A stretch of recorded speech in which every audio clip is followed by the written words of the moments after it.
नमस्कार साथियों। जैसा कि आप सब लोग जानते ही होंगे कि 23 जुलाई 2024 को भारत सरकार के द्वारा या हमारी वित्त मंत्री निर्मला सीतारमण के द्वारा हमारा देश का आम बजट जो है 2024-25 का आम बजट जो है वो पेश किया जा चुका है। तो इस वीडियो के अंदर हम हमारे इस आम बजट 2024-25 के बजट की समीक्षा करेंगे और हम इस पूरे बजट को समझने के लिए एकदम रेडी हैं। तो आइए मेरे साथ जुड़िए और इस वीडियो को अंत तक जरूर देखिएगा। हम इस वीडियो के अंदर तसल्ली बख्श पूरी की पूरे बजट की स्पीच को और बजट के हाइलाइट्स को डिस्कस करने वाले हैं। तो सबसे पहले अगर मैं बात करूं, लीजिए मैं आपके लिए जूम कर देता हूं। तो इस बजट का जो डॉक्यूमेंट है, इस डॉक्यूमेंट के अंदर 4 मेजर चीजों के ऊपर ध्यान दिया गया है, फोकस किया गया है। हमारे ऑनरेबल प्राइम मिनिस्टर के द्वारा बार बार बोला गया है कि जो देश में मेरे लिए 4 ही जातियां हैं, there are only 4 caste for me. तो इस पूरे बजट का जो फोकस है ये इन्हीं 4 चीजों के अराउंड रहेगा। तो according to this budget document, first caste in India is आमदार या अन्नदाता। First caste in India is अन्नदाता, यानी कि फार्मर पहली कास्ट है भारत के अंदर। और दूसरी कास्ट है भारत के अंदर गरीब, तीसरी कास्ट है भारत के अंदर युवा, एंड चौथी कास्ट है भारत के अंदर महिला। यानी कि हमारे देश के अंदर जो बजट पेश किया गया है, उस बजट के अंदर इन 4 मेजर पिलर्स के ऊपर सबसे ज्यादा फोकस किया गया होगा। पहला है फार्मर यानी कि एग्रीकल्चर सेक्टर के ऊपर, दूसरा गरीब पुअर सेक्टर को पॉवर्टी से बाहर निकालने के लिए युवा यूथ की समस्याओं के ऊपर फोकस जरूर किया गया होगा, एंड महिलाओं विमेन के इशू के ऊपर फोकस जरूर किया गया होगा। तो बजट थीम जो है ये इन 4 चीजों के अराउंड रिवॉल्व करती है। First is employment, second is skilling, ताकि हमारे देश के अंदर स्किलिंग के माध्यम से लोग जो अभी तक बेरोजगार है वो नौकरी प्राप्त कर सके। हम जानते हैं कि हमारे देश के अंदर एक समस्या है ये कि नौकरियां तो हैं बट नौकरियों को पाने के लिए मौजूदा स्किल्स लोगों के अंदर नहीं है। तो सरकार एम्प्लॉयमेंट जनरेट भी करेगी, लोगों के अंदर स्किल प्रोवाइड भी करेगी, एमएसएमईज पर फोकस करेगी, एंड देश के मिडिल क्लास के ऊपर फोकस करेगी। ये बजट डॉक्यूमेंट हमको सबसे पहले पेज के अंदर इन्हीं 4 चीजों के बारे में बता रहा है। तो एक बार वापस रिपीट करते हैं, there are 4 major caste in India according to this budget document, farmer, गरीब, महिला एंड युवा। और बजट थीम जो है ये 4 मुद्दों के अराउंड रिवॉल्व करेगी, employment, skilling, MSME and middle class. आइए आगे बढ़ते हैं, नेक्स्ट पेज पर चलते हैं। तो इसके साथ साथ और क्या बात की गई है इस बजट डॉक्यूमेंट के अंदर? सबसे पहले ऊपर, what are the priorities for Viksit Bharat. सरकार देश को 2047 तक विकसित भारत में बदलना चाहती है, विकसित करना चाहती है। तो उसके लिए सरकार किन किन चीजों पर ध्यान देने वाली है? सबसे पहला, productivity and resilience in agriculture. इस एग्रीकल्चर सेक्टर को इंप्रूव करने के लिए सरकार क्या क्या कदम उठाएगी? सरकार ने कई सारी चीजें इस डॉक्यूमेंट के अंदर मेंशन की है। हम एक एक करके इन सभी चीजों के ऊपर फोकस करेंगे। ठीक है, मैं आपके लिए जूम करके इन सारे डॉक्यूमेंट को इजीली आपको डिस्प्ले करता रहूंगा, आप इस वीडियो को ढंग से देखते रहिएगा। So first is transforming agriculture research. तो सरकार का कहना है that we will transform our agriculture research, comprehensive review of agriculture research policy, and हम एग्रीकल्चर प्रोडक्टिविटी को इंक्रीज करने के लिए, एग्रीकल्चर सेक्टर के अंदर वेस्टेज को कम करने के लिए, इनपुट प्राइस को कम करने के लिए ट्रांसफॉर्म करेंगे, एग्रीकल्चर रिसर्च को ट्रांसफॉर्म करेंगे, यानी कि इसके ऊपर ज्यादा खर्चा किया जाएगा ताकि देश के अंदर क्लाइमेट रेजिलिएंट क्रॉप वेराइटीज को इंट्रोड्यूस किया जा सके और फ्यूचर में फूड सिक्योरिटी इंडिया की किसी भी प्रकार के खतरे में ना पड़ पाए। नेक्स्ट देखते हैं, नेशनल कोऑपरेशन पॉलिसी। सरकार एग्रीकल्चर सेक्टर के अंदर कोऑपरेटिव या कोऑपरेटिव्स को डेवलप करना चाहती है, इसलिए नेशनल कोऑपरेशन पॉलिसी सरकार लेकर आएगी for systematic, orderly and all around development of the cooperative sector. जैसे कि अमूल है, जैसे कि वेरका है, जैसे कि वीटा है, इस प्रकार के कोऑपरेटिव सेक्टर को सरकार एग्रीकल्चर सेक्टर के अंदर और ज्यादा प्रमोट करने की बात इस बजट डॉक्यूमेंट में कर रही है। आइए आगे, सेकंड, अगला थर्ड पॉइंट रहेगा इस एग्रीकल्चर सेक्टर में आत्मनिर्भरता। सरकार कह रही है that for oil seeds such as mustard, groundnut, sesame, soybean and sunflower. हम जानते हैं कि हमारे देश के अंदर ऑयल की, वेजिटेबल ऑयल की खपत दुनिया में सबसे ज्यादा है, पर हम वेजिटेबल ऑयल्स के अंदर सेल्फ सफिशिएंट नहीं है, हम आत्मनिर्भर नहीं है। हमको दूसरी कंट्री से वेजिटेबल ऑयल, खास तौर पर पाम ऑयल का इंपोर्ट करना पड़ता है।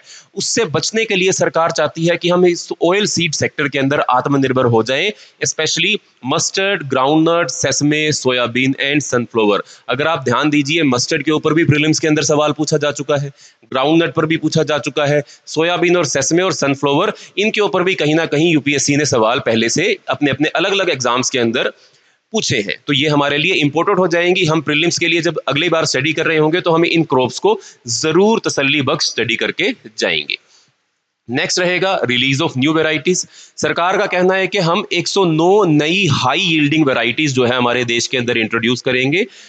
109 new high yielding varieties and climate resilient varieties of 32 field and horticulture crops will be released for cultivation by farmers, ताकि क्लाइमेट चेंज के चलते जो एग्रीकल्चर प्रोडक्टिविटी के अंदर नुकसान हो रहा है, इसके साथ साथ देश के अंदर अन्य बहुत सारी फसलों की प्रोडक्शन को बढ़ाने के लिए हाई यील्डिंग वैरायटी सीड्स जो हमारी ग्रीन रेवोल्यूशन की पहचान है, उनको भारत के अंदर इंट्रोड्यूस किया जाएगा।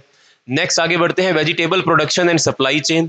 गवर्नमेंट वेजिटेबल प्रोडक्शन, क्योंकि वेजिटेबल के दाम जैसे ही बढ़ते हैं हमारी फूड इन्फ्लेशन स्काई रॉकेट कर जाती है, तो सरकार वेजिटेबल प्रोडक्शन के ऊपर फोकस करना चाहती है ताकि फूड इन्फ्लेशन देश के अंदर कंट्रोल में रहे।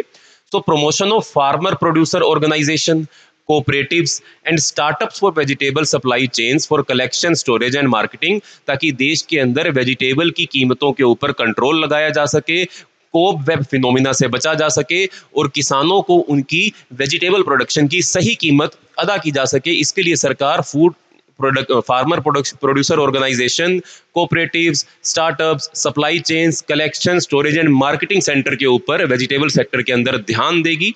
ये बात हमें याद रखनी है। नेक्स्ट और क्या सरकार करने जा रही है? सरकार government will focus on natural farming. 1 crore farmer across the country will be initiated into natural farming supported by certification and branding in next 2 years। तो zero no cost natural farming, लंबे समय से करंट अफेयर्स के अंदर ये topic लगातार घूमता जा रहा है, तो अब इसको बजट डॉक्यूमेंट के अंदर भी आखिरकार जगह मिल गई है। तो सरकार नेचुरल फार्मिंग पर फोकस करेगी। नेचुरल फार्मिंग में 1 करोड़ नए किसानों को जोड़ा जाएगा और उनको सर्टिफिकेशन भी देश के अंदर प्रोवाइड करने का काम सरकार के द्वारा किया जाएगा। इसके साथ साथ 10,000 need based bio input resource centre to be established. Bio input resource centre भी सरकार एस्टेब्लिश करेगी, यानी कि सरकार चाहती है कि हमारे देश के अंदर जो फर्टिलाइजर्स जो है वो बायो फर्टिलाइजर इस्तेमाल हो। इसके लिए बायो फर्टिलाइजर की मैन्युफैक्चरिंग के ऊपर हमको फोकस करना पड़ेगा, जिसके चलते सरकार 10,000 need based bio input resource centre जो है वो देश में एस्टेब्लिश करेगी। Next, government will focus in agriculture sector on the shrimp production and export. In our export policy, in agriculture export policy, from past many years, government is trying to promote the export of the shrimp and as fish as well. So इसके अंदर भी सरकार financing for shrimp farming, processing and export will be facilitated through the NABARD. Government आपके fishery sector के ऊपर, government shrimp sector के ऊपर और ज्यादा ध्यान देने वाली है। तो जो मत्स्य पालन करने वाले फार्मर्स जो हैं उनके लिए अच्छी खबर है, श्रिम्प फार्मिंग करने वालों के लिए एक अच्छी खबर है। गवर्नमेंट उनको आगे सपोर्ट और भी करती रहेगी। Next, digital public infrastructure. Digital public infrastructure for coverage of farmer and their lands in 3 years. Digital crop survey in 400 district and issuance of Jan Samarth based किसान क्रेडिट कार्ड। ये नई चीज है। डिजिटल पब्लिक इंफ्रास्ट्रक्चर तो current affair में चल ही रहा था। जन सामर्थ बेस्ड किसान क्रेडिट कार्ड, ऐसे क्रेडिट कार्ड जो आपके डिजिटली आपके फार्म के साथ जुड़े हुए हैं, ऐसे क्रेडिट कार्ड जो डिजिटल आपके फार्म का सर्वे करने के बाद, आपकी जमीन की सारी इंफॉर्मेशन कलेक्ट करने के बाद उसके अकॉर्डिंगली आपको जो इशू किए जाएंगे। इसके ऊपर फर्दर सरकार अभी हमारे लिए और डॉक्यूमेंट्स जो है वो पेश करेगी कि जन समर्थ जो बेस्ड किसान क्रेडिट कार्ड होंगे वो कैसे इशू किए जाएंगे, इनके लिए और क्या चीजें सरकार पेश करेगी। आने वाले फ्यूचर के अंदर ये देखने की बात है। हम करंट अफेयर पर लगातार पकड़ बनाए रखेंगे तो हम इन चीजों को मिस नहीं करेंगे। तो डिजिटल पब्लिक इंफ्रास्ट्रक्चर पर भी सरकार के द्वारा फोकस है। नेक्स्ट आगे बढ़ते हैं, एम्प्लॉयमेंट एंड स्किलिंग जो हमारी नेक्स्ट थीम है, उसको लेकर सरकार और क्या नई चीजें लेकर आई है, आइए बात करते हैं। एम्प्लॉयमेंट एंड स्किलिंग को लेकर थोड़ा और जूम कर लेते हैं ताकि आपको क्लियर दिखे। तो सबसे पहले प्रधानमंत्री ने 3 स्कीम्स एम्प्लॉयमेंट जनरेशन के लिए, एम्प्लॉयमेंट लिंक्ड इंसेंटिव्स की तीन नई स्कीम्स देश के अंदर इशू की हैं। सबसे पहले स्कीम ए, फर्स्ट टाइमर्स। ऐसा कोई भी व्यक्ति जो पहली बार जॉब ज्वाइन करेगा, जो पहली बार एम्प्लॉयमेंट के अंदर आएगा, 1 month wage to the new entrants in all formal sectors in 3 installments up to 15,000 expected to benefit 210 lakh youth।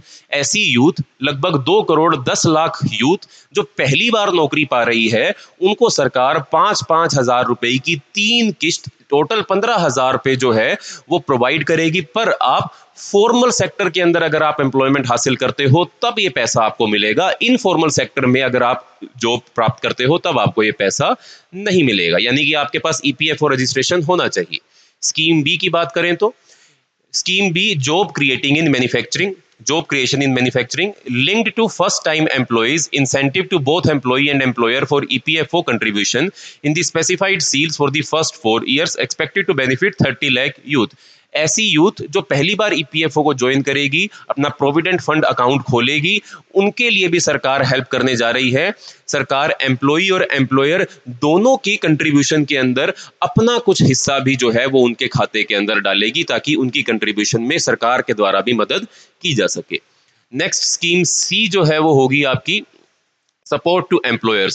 Government will reimburse EPFO contribution of employees up to 3,000 per month for 2 years for all new hires। यानी कि 2 साल तक जितने भी नए लोगों को employees के द्वारा सैलरी दी जाएगी, जॉब दी जाएगी, उनके ईपीएफओ अकाउंट में सरकार के द्वारा 3,000 रुपीज पर मंथ की कंट्रीब्यूशन दी जाएगी। अब सरकार प्रमोट तो कर रही है फॉर्मलाइजेशन ऑफ एम्प्लॉयमेंट, बट ये बात थोड़ी सोचने वाली है कि जो एम्प्लॉयर ठेके पर पहले से ही लोगों को एम्प्लॉय करके नौकरी दे रहा है या उनसे काम करवा रहा है, वो एम्प्लॉयर क्यों उस ठेके वाली लेवल को फॉर्मलाइज करेगा और क्यों उनको ईपीएफओ अकाउंट के अंदर डालेगा? तो ये देखने वाली बात है। इसको भी हमें इस पर भी विचार करना होगा। ठीक है, नेक्स्ट आगे बढ़ते हैं। तो जी इसके साथ साथ skilling programme, 20 lakh youth will be skilled for a 5 year period. सरकार स्किलिंग पर भी ध्यान दे रही है। तो 20 लाख यूथ को 5 साल तक सरकार जो है वो स्किलिंग प्रोवाइड करेगी। 1000 आईटीआई सेंटर सरकार के द्वारा खोले जाएंगे और पहले से खुले हुए सेंटर्स को अपग्रेड किया जाएगा। एंड उनका कोर्स कंटेंट जो है वो इंडस्ट्री की स्किल नीड्स के अकॉर्डिंग अलाइन भी किया जाएगा। ये बहुत अच्छी बात है, क्योंकि हम जानते हैं कि आईटीआईज के अंदर बच्चों को पढ़ाया तो जाता है, बट उनको स्किल्स वो नहीं प्रोवाइड किए जाते जो कि इंडस्ट्री की डिमांड है। तो आईटीआई से अपनी डिग्री को, डिप्लोमा को लेने के बावजूद भी जो बच्चे हैं वो नौकरी हासिल नहीं कर पा रहे हैं, क्योंकि इंडस्ट्री की डिमांड कुछ हो रहा है और आप आईटीआई के अंदर सीख कर कुछ हो रहे हो। तो सरकार का इसके अंदर कहना है कि सरकार अब इसको एकेडमिक्स को चेंज करेगी और आईटीआईज के अंदर उन नई चीजों को ऐड किया जाएगा, उन नई स्किलिंग प्रोग्राम्स को ऐड किया जाएगा जो इंडस्ट्रीज के अंदर यूथ को एम्प्लॉयमेंट दिलवाने में कामयाब जो मदद कर पाएगी। Next, it facilitate higher participation of women in the workforce. Women के लिए खासतौर पर ध्यान दिया जाएगा। 7.5 लाख लोन तक के गारंटी फ्री लोन जो है वो सरकार के द्वारा प्रोवाइड किए जाएंगे। Loans up to 7.5 lakh with a guarantee from a government promoted fund expected to help 25,000 students every year। इसके साथ साथ financial support for loans up to 10 lakh for higher education in domestic institutions, direct e vouchers to 1 lakh students every year, annual interest subvention of 3%। जो भी बच्चे देश के अंदर उच्च शिक्षा हासिल करना चाहते हैं उनके लिए ये बहुत ही अच्छी न्यूज़ है। सरकार 10 लाख तक का लोन जो है वो डोमेस्टिक इंस्टीट्यूशंस में पढ़ाई करने के लिए बच्चों को देगी। 1 लाख बच्चों को हर साल ये लोन प्रोवाइड किया जाएगा, जिसके ऊपर सरकार के द्वारा 3% इंटरेस्ट सबवेंशन भी प्रोवाइड की जाएगी, यानी कि सस्ती ब्याज दर के ऊपर आपको एजुकेशन लोन 10 लाख रुपए तक का डोमेस्टिक इंस्टीट्यूशंस में पढ़ने के लिए सरकार के द्वारा उपलब्ध करवाया जाएगा। ये बजट डॉक्यूमेंट के अंदर आपको कहा गया है। Very interesting news, very good news. जो स्टूडेंट कम्युनिटी है उसको इस न्यूज़ को सुनकर काफ़ी खुश होना चाहिए। जो अभी तक सोच रहे थे कि हम अपनी हायर एजुकेशन को कैसे फंड कर पाएंगे, लो जी सरकार के द्वारा आपके लिए एक स्कीम निकाली गई है। इस स्कीम को और इफेक्टिवली इंप्लीमेंट करने के लिए हमको देखना होगा कि क्या यूथ इससे सच में फ़ायदा उठा पा रही है या नहीं उठा पा रही है। कई बैंक्स इसके अंदर कोई गड़बड़ी तो नहीं कर रहे हैं, लोन देने में आनाकानी तो नहीं कर रहे हैं। नेक्स्ट, ह्यूमन रिसोर्स डेवलपमेंट के ऊपर सरकार और सोशल जस्टिस के ऊपर सरकार क्या करने जा रही है, इसके ऊपर एक बार नजर बनाते हैं। सरकार कह रही है पूर्वोदय करेंगे, यानी कि विकास भी करेंगे और विरासत भी देंगे, यानी कि नॉर्थ ईस्ट जो हमारे स्टेट्स हैं, ईस्टर्न पार्ट्स, बिहार, झारखंड, बंगाल, उड़ीसा, आंध्रा, यहाँ पर इकोनॉमिक अपॉर्चुनिटीज को जनरेट किया जाएगा विकसित भारत बनाने के लिए। अमृतसर कलकत्ता इंडस्ट्रियल कॉरिडोर बनाया जाएगा, एटसेट्रा एटसेट्रा। तो पूर्वोदय सरकार चाहती है, ईस्टर्न पार्ट ऑफ इंडिया को डेवलप करना चाहती है, बजट डॉक्यूमेंट में बोला गया है। इसके साथ साथ allocation of more than 3 lakh crore from scheme benefiting to women and girl, specifically महिलाओं और लड़कियों की सहायता करने के लिए सरकार के द्वारा 3 लाख करोड़ रुपए की स्कीम्स इस बजट के अंदर खर्च करने की बात की गई है।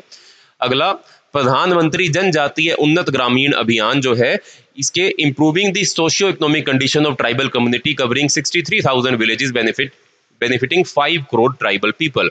तो प्रधानमंत्री जनजातीय उन्नत ग्राम अभियान, यानी कि शेड्यूल्ड ट्राइब लोगों को हेल्प करने के लिए, ट्राइबल एरियाज में डेवलपमेंट के लिए, 5 करोड़ परिवारों की मदद के लिए, उनकी सोशियो इकोनॉमिक कंडीशन को इंप्रूव करने के लिए सरकार के द्वारा 63,000 रुपए खर्च किए जाने की बात की जा रही है।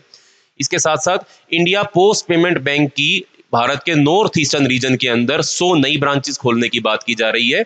और इसके साथ साथ जो आंध्र प्रदेश रीऑर्गेनाइजेशन एक्ट है, उस एक्ट के अंदर आंध्र प्रदेश की हेल्प करने के लिए सरकार ने 15,000 करोड़ रुपए का पैकेज भी अनाउंस किया है, ताकि आंध्र प्रदेश जो है वो अपनी नई कैपिटल अमरावती नाम की जो वो नई कैपिटल बनाना चाहते हैं, उस कैपिटल के अंदर वो इंफ्रास्ट्रक्चर डेवलपमेंट कर पाए।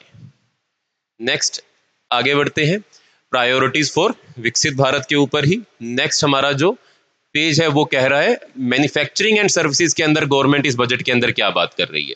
सरकार क्रेडिट गारंटी स्कीम जो है वो मैन्युफैक्चरिंग सेक्टर के लिए, एमएसएमई के लिए आगे उसको लेकर आएगी। एमएसएमई सेक्टर्स को और क्रेडिट प्रोवाइड किया जाएगा। आपका ट्रेड रिसीवेबल ट्रेड्स प्लेटफॉर्म जो सरकार के द्वारा बनाया गया था, उसको मैंडेटरी किया जाएगा। मुद्रा लोन्स को 10 लाख से बढ़ाकर 20 लाख तक की लिमिट कर दी गई है। एमएसएमई को क्रेडिट सपोर्ट प्रोवाइड किया जाएगा स्ट्रेस पीरियड के अंदर। MSME units for food irradiation, quality and safety testing, ये भी भारत देश के अंदर सपोर्ट की जाएंगी। 12 इंडस्ट्रियल पार्क्स बनाए जाएंगे देश के अंदर। रेंटल हाउसिंग प्रोवाइड करवाई जाएगी लेबर्स को। इसके साथ साथ क्रिटिकल मिनरल मिशन भी देश के अंदर जो चल रहा है उसको भी सपोर्ट करने की बात की गई है। एंड इसके साथ साथ इंटर्नशिप अपॉर्चुनिटीज की भी बात की गई है। सरकार कह रही है scheme for providing internship opportunities in 500 top companies to 1 crore youth in 5 years।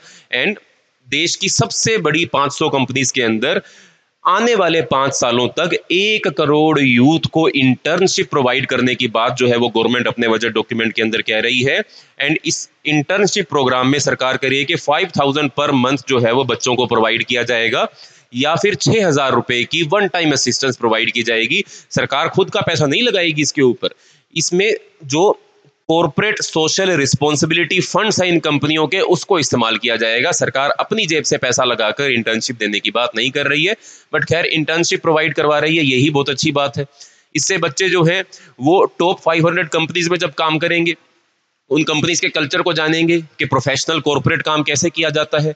बच्चों को और ज़्यादा स्किल मिलेगा, उस स्किल का इस्तेमाल करके वो और अलग इलाकों में जाकर, अलग सेक्टर्स में जाकर नौकरियां जो है वो कर पाएंगे। तो बेनिफिट तो होगा इससे, बट सरकार खर्च नहीं करेगी, कंपनीज अपने कॉर्पोरेट सोशल रिस्पॉन्सिबिलिटी के फंड से इसके ऊपर खर्च करेंगे। नेक्स्ट, अर्बन डेवलपमेंट के लिए सरकार क्या बात कर रही है, एक बार इस पर नजर बना लेते हैं। ठीक है, सरकार अर्बन डेवलपमेंट में स्ट्रीट मार्केट, सरकार देश के अंदर लगभग 100 वीकली हार्ट्स बनाना चाहती है। Stamp duty encouraging states to lower stamp duties for properties purchase by women. महिलाएं अगर प्रॉपर्टी खरीद रही हैं तो सरकार कह रही है रजिस्ट्री के रेट कम करवाएंगे हम स्टेट से। ट्रांजिट ओरिएंट डेवलपमेंट, यानी कि transit orient development plans for 14 large cities with a population above 30 lakh. जिन सिटीज की पॉपुलेशन 30 लाख से ऊपर है वहां पर ट्रांसपोर्ट को सपोर्ट करने के लिए, ट्रांजिट को सपोर्ट करने के लिए प्लान बनाया जाएगा। वाटर मैनेजमेंट के लिए प्लान बनाया जाएगा ताकि वाटर सप्लाई को प्रमोट किया जा सके। सीवेज ट्रीटमेंट प्लांट लगे, सॉलिड वेस्ट मैनेजमेंट प्लांट लगे, और हर घर तक जल पहुंचाने की, हर घर तक नल पहुंचाने की जो सरकार की स्कीम है उसको और ज्यादा पुश मिल सके। इसके साथ साथ सरकार प्रधानमंत्री आवास योजना अर्बन 2.0 के तहत 1 करोड़ नए अर्बन घर बनाएगी। अर्बन मिडिल क्लास के लिए, अर्बन पुअर के लिए 10 लाख करोड़ रुपए की लागत से सरकार प्रधानमंत्री आवास योजना अर्बन 2.0 के ऊपर खर्च करने जा रही है। इससे देश के अंदर जो हाउसिंग की समस्या है उससे हमको बचाव मिलेगा, ज्यादा लोगों को घर मिल पाएगा, घर मिलेगा, छत होगी, लोग अच्छा काम करेंगे, नौकरी मिलेगी, तभी तो जाकर हमारा जीवन चल पाएगा। पर वो तभी होगा जब ये बजट डॉक्यूमेंट जो है वो लागू भी हो पाएगा। बजट तो हर साल आता है और लागू कभी कभी ही होता है। खैर, उम्मीद करना गलत बात नहीं है, हम उम्मीद करेंगे कि ये बजट जरूर अच्छे से लागू हो। नेक्स्ट, एनर्जी सिक्योरिटी के लिए सरकार क्या करेगी? Initiatives with private sector in nuclear energy. सरकार न्यूक्लियर एनर्जी के ऊपर अपना खर्च बढ़ाने की बात कर रही है। इस बार प्राइवेट सेक्टर को भी न्यूक्लियर एनर्जी प्रोड्यूस करने के लिए किसी ना किसी तरीके से इन्वॉल्व करने की बात की जा रही है। Setting up Bharat small reactors, छोटे छोटे रिएक्टर्स देश के अलग अलग इलाकों के अंदर सरकार सपोर्ट करेगी, ताकि न्यूक्लियर एनर्जी से हम अपना एनर्जी सिक्योरिटी हासिल कर सकें। इसके साथ साथ pumped storage policy, UPSC prelims 2024 pumped storage policy, याद कीजिए, दिमाग खटकना चाहिए, घंटी बजनी चाहिए, सवाल आया हुआ था। For electricity storage and facilitation of smooth integration of growing share of renewable energy, यानी कि रिन्यूएबल एनर्जी सेक्टर के अंदर सरकार पम्प्ड स्टोरेज पॉलिसी को और ज्यादा बढ़ावा देना चाहती है। इसके साथ साथ सरकार एनर्जी ऑडिट भी करवाएगी। Financial support for shifting of micro and small industries to cleaner forms of energy. सरकार सपोर्ट करेगी कि जो हमारा एमएसएमई सेक्टर है वो रिन्यूएबल एनर्जी इस्तेमाल करे, ना कि नॉन रिन्यूएबल एनर्जी इस्तेमाल करे, ताकि देश के अंदर एनर्जी सिक्योरिटी को और प्रमोट किया जा सके। इसके साथ साथ सरकार प्रधानमंत्री सूर्य घर मुफ्त बिजली योजना नाम की एक स्कीम लेकर आई है। प्रधानमंत्री सूर्य घर मुफ्त बिजली योजना, इसके चलते 1 crore household to obtain free electricity, सब अपने घर के ऊपर सोलर पावर प्लांट लगाएंगे, छोटे छोटे सोलर पैनल्स लगाएंगे, जिससे वो अपनी बिजली की लागत को खुद पूरा कर सकें। Up to 300 units every month वो इससे प्रोड्यूस कर पाएंगे। And 1.28 crore registration and 14 lakh application so far. अभी तक जितनी सरकार ने इस स्कीम के अंदर लोगों से 1 करोड़ फैसिलिटीज बनाने की बात करी थी, पर 1 करोड़ 28 लाख रजिस्ट्रेशन जो है वो अभी तक आ भी चुकी हैं। इसका मतलब ये है कि सरकार की ये हर घर प्रधानमंत्री सूर्य घर मुफ्त बिजली योजना जो है, जनता इसका भरपूर लाभ उठाना चाहती है। उठाए भी क्यों ना, क्योंकि बिजली है ही बहुत महंगी और बिजली की खपत भी देश के अंदर बहुत ज्यादा है। नेक्स्ट, इंफ्रास्ट्रक्चर की बात करें। इंफ्रास्ट्रक्चर में सरकार क्या कह रही है? इंफ्रास्ट्रक्चर में सरकार 11,11,11,111 करोड़ रुपए खर्च करने की बात कर रही है, जो कि जीडीपी का 3.4% है। 1.5 lakh crore to states as long term interest free loans. इसमें से कुछ पैसा सरकार स्टेट्स को इंटरेस्ट फ्री लोन्स के रूप में देगी। और इसके साथ साथ प्रधानमंत्री ग्राम सड़क योजना के अंदर भी 25,000 रूरल हैबिटेशंस को सड़क किनारे से जोड़ा जाएगा। इसके लिए भी सरकार पैसा खर्च कर रही है। फिर इरिगेशन एंड फ्लड मिटिगेशन के लिए भी सरकार प्रोजेक्ट्स लेकर आई है। खास तौर पर उन स्टेट्स के अंदर इन प्रोजेक्ट्स को लागू किया जाएगा जहां पर इरिगेशन फैसिलिटीज कम है और फ्लड की समस्या ज्यादा है। इसके बाद आइए, सरकार कह रही है कि हम development of Vishnupad temple corridor and Mahabodhi temple corridor model at Kashi Vishwanath temple corridor.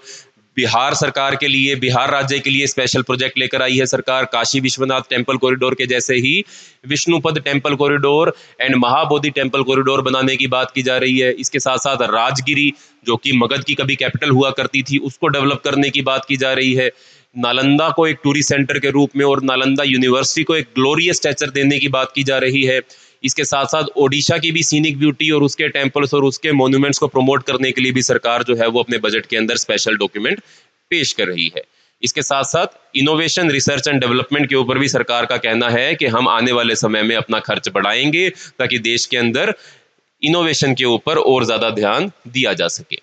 Next जी, अगर हम बात करें पैसा कहां से आ रहा है, कहां को जा रहा है, तो टैक्स प्रपोजल, कुछ टैक्सेस को सिंप्लीफाई किया गया है, कुछ टैक्सेस हटाए गए हैं, कुछ के अंदर बदलाव किया गया है। हमको सीए नहीं बनना है, हम इसको डिटेल में नहीं पढ़ने वाले हैं। हम सिर्फ उन्हीं टैक्सेस को डिटेल में पढ़ेंगे जो टैक्सेस जनरल स्टडीज का पार्ट है। हमको इनकम टैक्स और इन सब चीज़ों से अपने आप को उतना ही दूर रखना है जितना सीएस वाले या सीए वाले अपने आप को हिस्ट्री से दूर रखते हैं।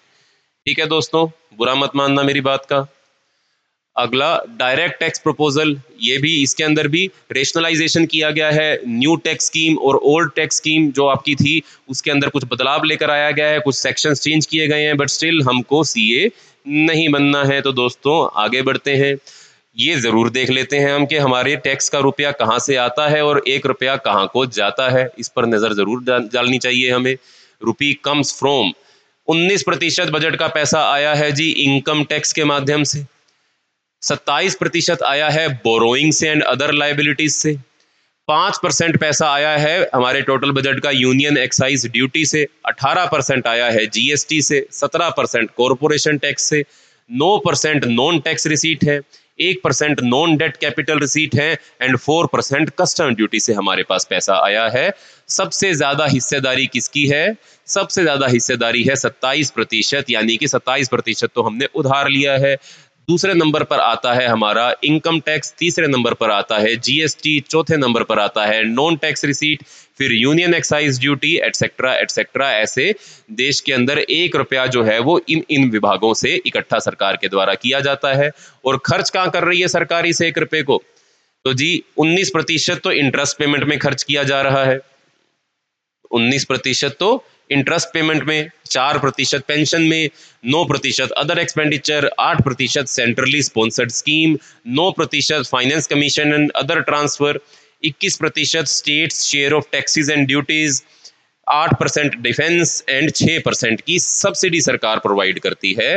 तो जहां से पैसा आता है वही उसी तरीके से पैसा सरकार का चला भी जाता है।